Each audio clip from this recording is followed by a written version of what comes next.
اعوذ باللہ من الشیطان الرجیم بسم اللہ الرحمن الرحیم الحمد للہ رب العالمین وصلی اللہ علی محمد وآلہ الطاہرین اللہم صلی علی محمد وآل محمد. تو فعل مضارع مذکر حاضر واحد اور جمع آج کی جو بحث ہے وہ آپ کو بتائیں گے کہ فعل مضارع کے مذکر حاضر چاہے واحد حاضر ہو چاہے جمع حاضر ہو وہ کس طریقے سے بنتا ہے، اس کی روش اور اس کا طریقہ کیا ہے. اسی کو سمجھانے کے لیے نیچے کچھ افعال دیے گئے ہیں اور ان افعال کے معانی کی طرف توجہ دینے کے لیے آپ سے کہا گیا ہے. دو گروہ ہے، ایک پہلا ایک دوسرا. پہلے گروہ کو دیکھیں، یخلق وہ خلق کرتا ہے، ٹھیک. تخلق تم خلق کرتے ہو. یجعل وہ قرار دیتا ہے، تجعل تم قرار دیتے ہو. ينفق وہ خرچ کرتا ہے، وہ انفاق کرتا ہے. تنفق تم خرچ کرتے ہو، ٹھیک.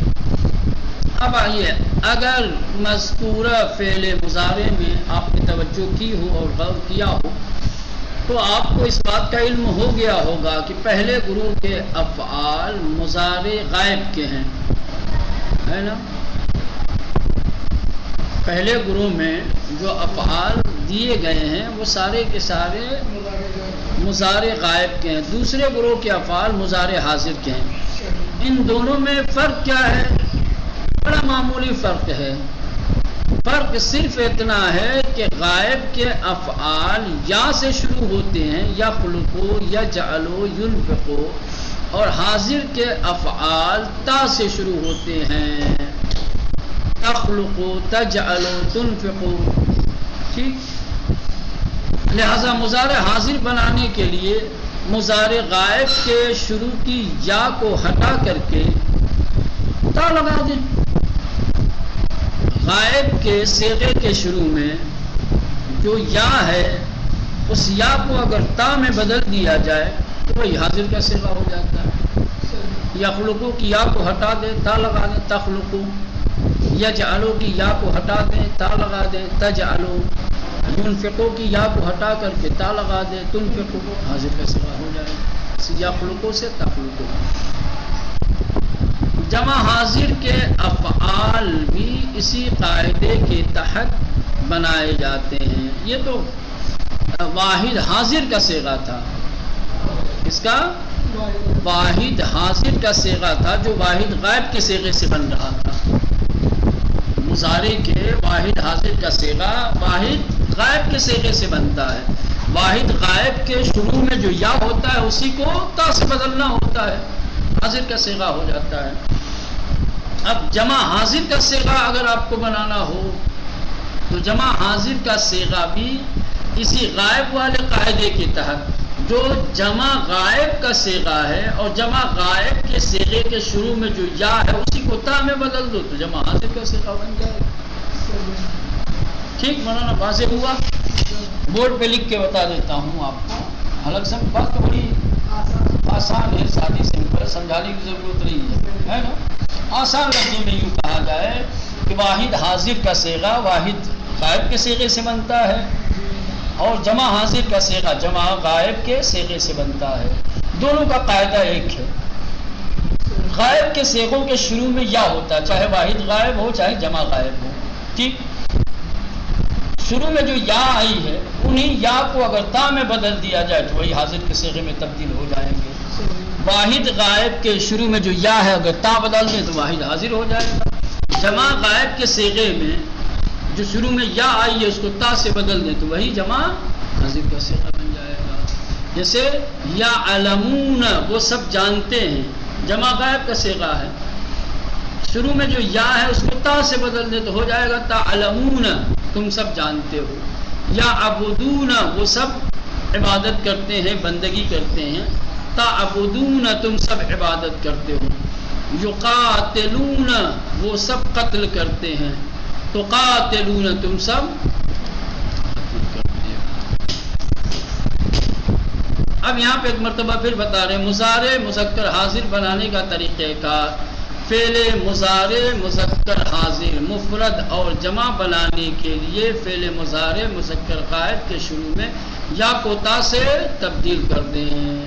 اگر آپ سے پوچھا جائے کہ مضارع کے حاضر کا صیغہ کس طریقے سے بنایا جاتا ہے، اس کے بنانے کا طریقہ کیا ہے، تو آپ کہیں گے کہ مضارع کے غائب کے صیغے سے بنایا جاتا ہے. مضارع کے غائب کے صیغے کے شروع میں جو یا ہے اس کو تا سے بدل دو، ختم. واحد غائب والے سے واحد حاضر بنے گا، جمع غائب والے سے یا علموں سے تعلمو یا علمون سے تعلمون. چلو اب آئیے درج ذیل نقشے کو اس کے پہلے خانے کی طرح پر کیجئے. جیسے شروع میں دیا تھا، ٹھیک، غائب کا اور حاضر کا صیغہ بتایا آپ کو کہ غائب اور حاضر کے صیغے میں کیا فرق ہے، ٹھیک. اب آئیے یہاں آپ کو پر کرنا ہے. پہلے واحد مذکر حاضر کا صیغہ دیا ہے، ٹھیک.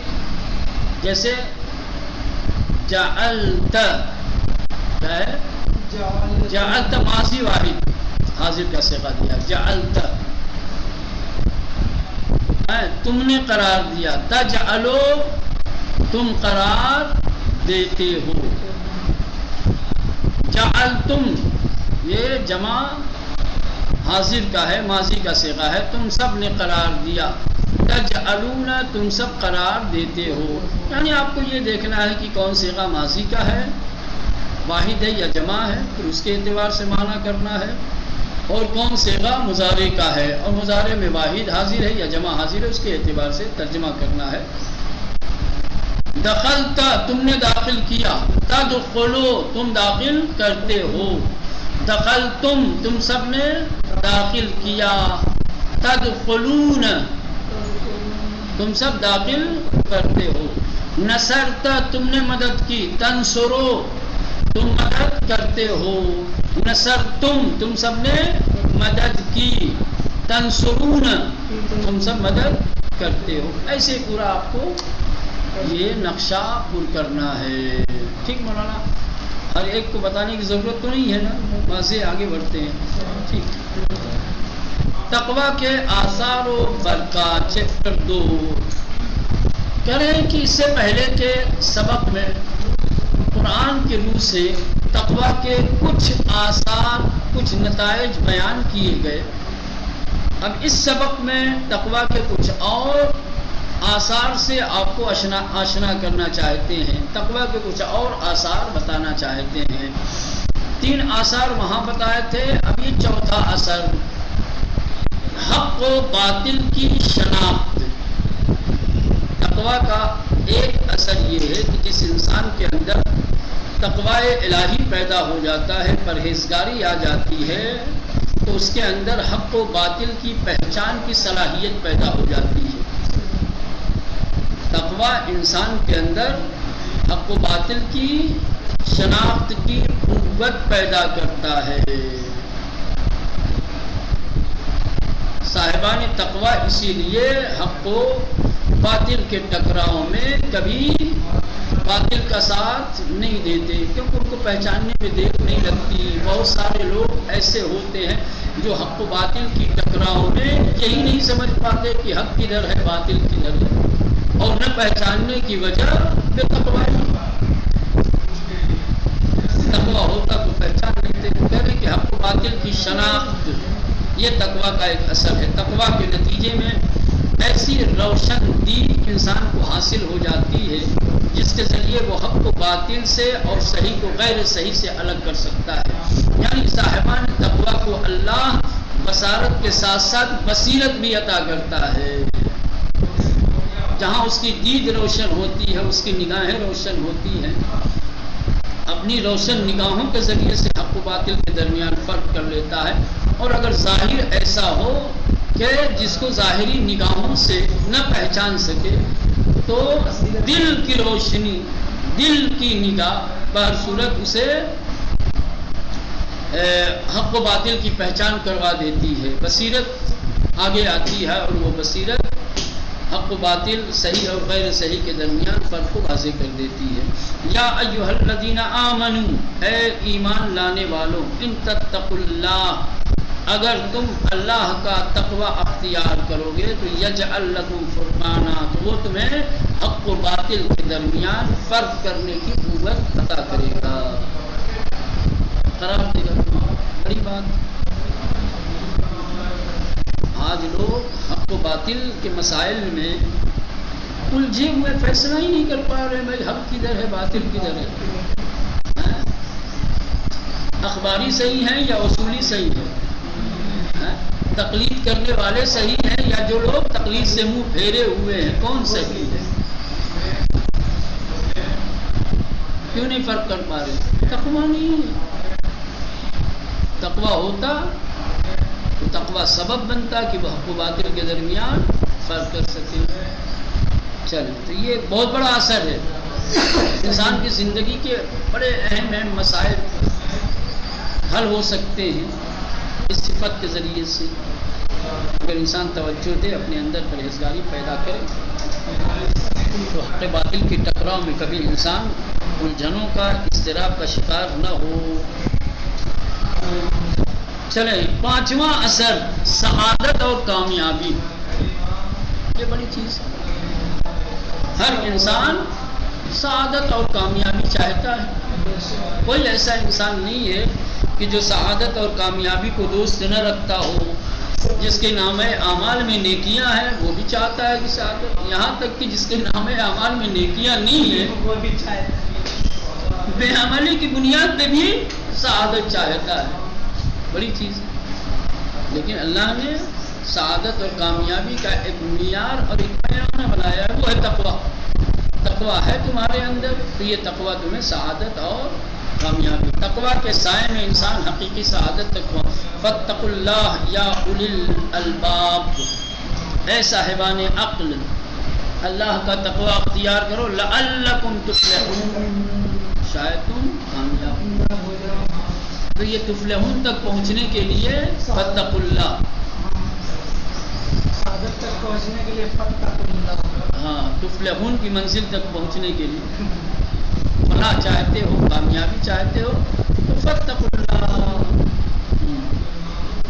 کوئی اور چیز تمہیں کامیابی تک لے جائے نہ لے جائے اس کی گارنٹی نہیں ہے، تقویٰ ضرور لے کر جائے گا. لیکن یہ سلسلہ ہے، یہ ایک صراط مستقیم ہے. تقویٰ یہ ایک ایسا راستہ ہے کہ جو آپ کو پہنچائے گا منزل مقصود تک، فلاح تک، کامیابی تک. نمبر 6، رزق اور دیگر امور کی کشادگی. یہ بھی ایسی چیز ہے کہ جس کا ہر انسان طالب ہے، اور اس چیز کے لیے انسان نہ جانے کیا کیا کرتا ہے. ہر انسان اپنے رزق میں کشادگی، فرج اور برکت چاہتا ہے. ہر انسان چاہتا ہے کہ اللہ نے جو نعمتیں اسے دی ہیں ان نعمتوں میں اضافہ ہو. انسان کی زندگی میں جو حالات پیدا ہوتے ہیں، خصوصاً ایسے حالات کی جو ناگوار ہوں، جو انسان کو دکھ اور تکلیف دینے والے ہوں، اس سے چھٹکارا چاہتا ہے. اللہ کہہ رہا کہ اگر تم اپنے رزق میں برکت چاہتے ہو، اپنے دیگر امور میں فرج اور گشائش چاہتے ہو کہ تمہاری زندگی کے برے حالات اچھے حالات میں تبدیل ہو جائیں، یہ تقویٰ ہے اس کا راستہ. اتنے سارے لوگ ہیں بھائی، ہم ان کے پاس فون کرتے ہیں، مولانا کاروبار خراب چل رہا ہے، کوئی روزی روٹی کے لیے عمل بتاؤ، کوئی برکت کے لیے عمل بتاؤ. بہت آتے ہیں. اللہ نے جو راستے برکت کے بتائے ہیں اس راستے کو چھوڑ کر کے انسان نہ جانے کتنے راستے اختیار کرتا ہے. اسی لیے نہیں ملتا. بھائی رزق دینے والے نے رزق میں برکت کا جو راستہ بتایا ہے آپ اسے اپنائیے، یقیناً برکت ہو. لیکن رزق دینے والا جو رازق ہے، جس نے رزق میں برکت رکھی ہے، جو برکت دینے والا ہے، اس کے راستے کو چھوڑ کر کے تم ہزار راستے پہ جاؤ، نہیں برکت ہونے والی. کون دے گا بھائی برکت؟ ہم اور آپ دیں گے، کاروبار دے گا، حالات دیں گے، تو رازق ہے، وہی تو رزق میں برکت دے گا. تو اس نے جو راستہ بتایا ہے برکت کا، آپ اس کو اپنائیے.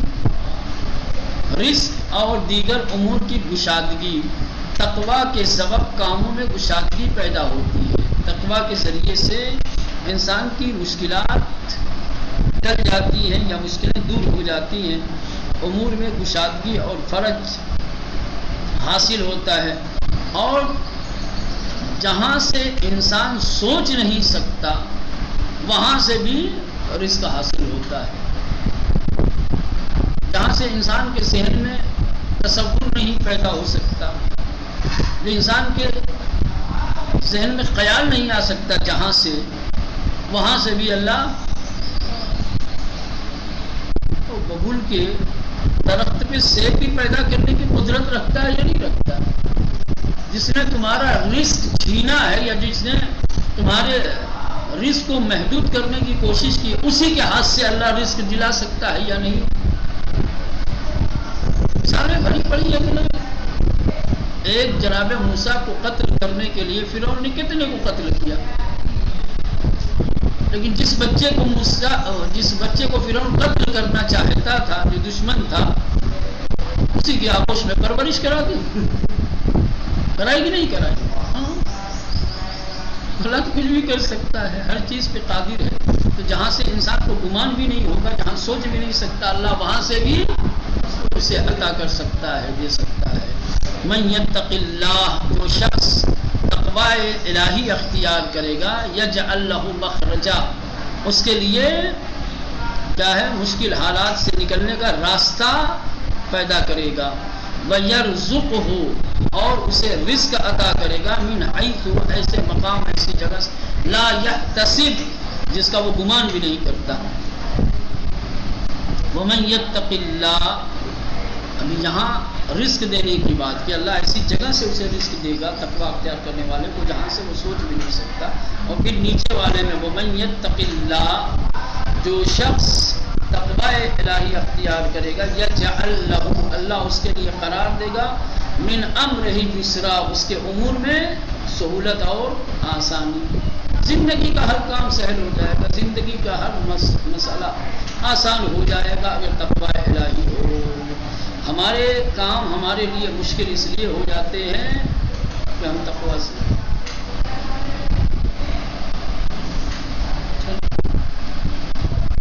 چلے ساتواں اصل جس کو اللہ نے اپنے کلام میں بیان کیا ہے تقوی کا، برکات الہی کا نزول. ہر طریقے کی برکتیں جو اللہ کی جانب سے نازل ہوتی ہیں، اس کا ایک بنیادی اور بڑا سبب تقوی ہے. تقوی کی بنیاد پر پرہیزگاری کی وجہ سے انسان اپنے لیے الہی برکات کا راستہ کھول سکتا ہے. اب چاہتے ہیں کہ الہی برکتیں آپ تک پہنچیں، آپ پر نازل ہوں، تو آپ تقوی اختیار کیجیے. برکات الہی کا نزول، الہی برکتوں کا نزول. اگر کوئی امت تقوی کا راستہ اپناتی ہے، یہ بات کسی ایک شخص کی نہیں ہے نا، ادھر بات شخصی تھی، اب یہاں بات اجتماعی استر پہ اور اجتماعی پیمانے پہ کہہ رہے ہیں کہ اگر کوئی امت، کوئی قوم، کسی شہر، کسی گاؤں کے لوگ تقوی کا راستہ اختیار کرتے ہیں تو خدا ان کے اوپر برکت اور رحمت کے دروازے کھول دیتا ہے. آج دنیا الہی برکتوں سے محروم ہوتی چلی جا رہی ہے. الہی برکتوں کا سلسلہ کم ہوتا چلا جا رہا ہے. لوگ مختلف نعمتوں سے محرومی کا شکار ہو رہے ہیں. اس کی وجہ یہ کہیں بارش نہیں ہو رہی ہے، کہیں پانی کی قلت ہے، کہیں کھیتی نہیں ہو رہی ہے، کہیں کاروبار نہیں ہے، کہیں باغات تو ہیں لیکن درختوں پہ پھل نہیں آ رہے ہیں، یا پھل آ رہے ہیں تو حادثات کا شکار ہو جا رہے ہیں، طوفان کے نظر ہو جا رہے ہیں. ہزاروں قسم الہی برکتوں سے محروم ہیں. یعنی کہ بلو ان اہل القری، اور یقیناً اگر آبادی اور بستی کے لوگ، اہل القریٰ یعنی گاؤں اور بستی آبادی کے لوگ، آمن ایمان لاتے، واتقوا اور تقوی اختیار کرتے، لفتحنا علیہم تو ضرور بالضرور لام تاکید کے لیے، یقیناً ہم ان کے لیے کھول دیتے برکات، برکتوں کے دروازے، من السماء والارض آسمانوں سے زمین سے، آسمان سے بھی الہی برکتیں نازل ہوتی ہیں اور زمین سے بھی الہی برکتیں ظاہر ہوتی ہیں۔ آج انسان آسمانی اور زمینی برکتوں سے محروم ہے، بارش نہیں ہو رہی، پانی کی قلت، یہی آپ اپنے مدرسے کے حالات دیکھیے، ٹینکر سے پانی منگانا پڑ رہا ہے، بارش کا موسم ہے، زمانہ ہے، ہر طرف بارش ہو رہی، ادھر نہیں ہو رہی، اور زمین کی برکتیں دیکھیں تو کچھ نہیں ہے ادھر، نہ کوئی باغ ہے، نہ کھیتیاں ہیں، نہ کچھ نہیں، سبزی اسی لیے اتنی مہنگی یہاں ملتی ہے، تو برکتوں کے دروازے بند ہیں ہماری بے تقوائی کی وجہ سے۔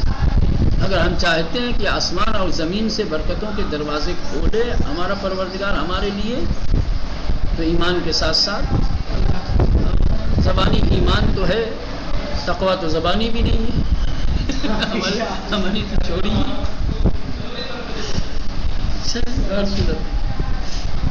خدا کی پشت پناہی، یہ سب سے بڑی چیز ختم۔ انسان خدا کی پشت پناہی میں چلا جائے، خدا کسی کا محافظ اور نگہبان بن جائے، خدا کسی کی حفاظت کا ضامن بن جائے، اس سے بڑی چیز کا، اسے دنیا کیا نقصان پہنچائے۔ تو تقویٰ انسان کو خدا کی پشت پناہی میں لے جاتا ہے، سمجھ رہے ہیں؟ پھر وہ دنیا کی کسی قوت سے، کسی طاقت سے ڈرتا نہیں، پھر اس کو کسی اور ناصر اور مددگار کی ضرورت نہیں، سب سے بڑا نصرت کرنے والا، سب سے بڑی پناہ دینے والا نہیں۔ خدا کی پشت پناہی، تقویٰ اختیار کرنے والے کو خدا کی حمایت حاصل ہوتی ہے۔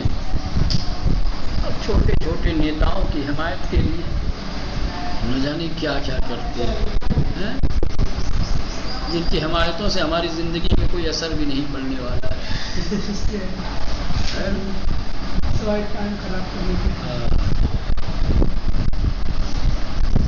اگر حمایت چاہیے تو اسے حامی بناؤ کہ واقعی جس کی حمایت پھر تمہیں کسی کا محتاج نہیں بنا سکتی، یا جس کی حمایت کے بعد پھر تمہارا کوئی نقصان نہیں کر سکتا، کوئی تمہیں گزند اور نقصان نہیں پہنچا سکتا۔ ان اللہ مع الذین اتقوا،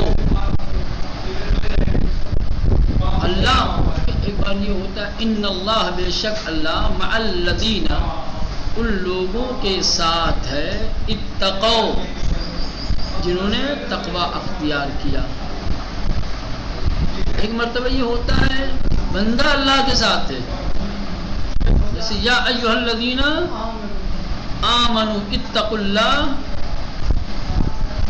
وکونوا مع الصادقین، ان کے ساتھ تمہیں حکم دیا جا رہا ہے ایمان لاؤ اور تقویٰ اختیار کرو اور پھر صادقین کے ساتھ ہو جاؤ۔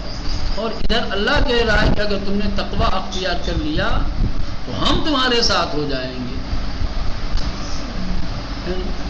البتہ اس میں ہے تقویٰ کا مطلب ہی یہ ہوتا ہے کیا؟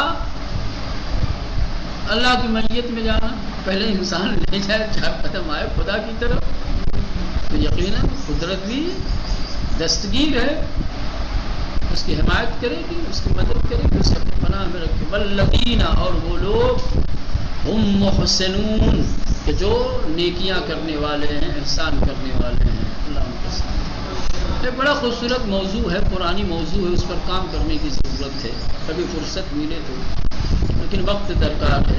قرآن مجید کی ان آیات کی بررسی کرے، ان کی تفصیل اور تفسیر کو دیکھے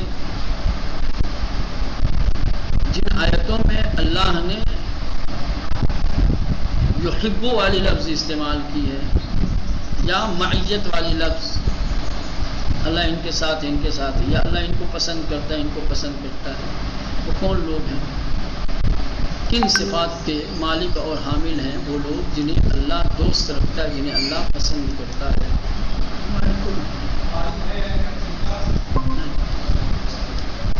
پھر اسی سے نتیجے معکوس بھی نکال سکتے ہیں کہ اگر وہ خصلتیں انسان کے اندر نہیں ہیں تو گویا انسان اللہ کا محبوب بھی نہیں ہے.